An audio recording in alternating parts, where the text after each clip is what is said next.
Hi, here's your short guide on how to get started once you activate the SimplyBook.me plugin in WordPress. Once you log in, you will see this dashboard. The Progress widget highlights the actions you can do to improve your booking setup. Also, you can see tips and tricks, statistics, and the management widgets.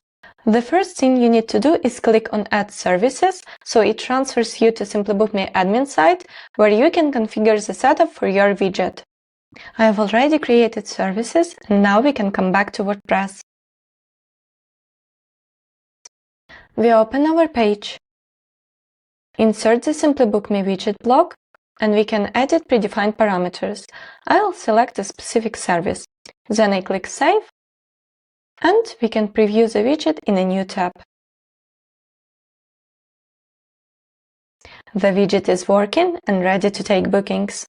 And if you ever need help, you can try the new Ask Simply AI assistant right inside your SimplyBook.me admin panel, or contact the support team.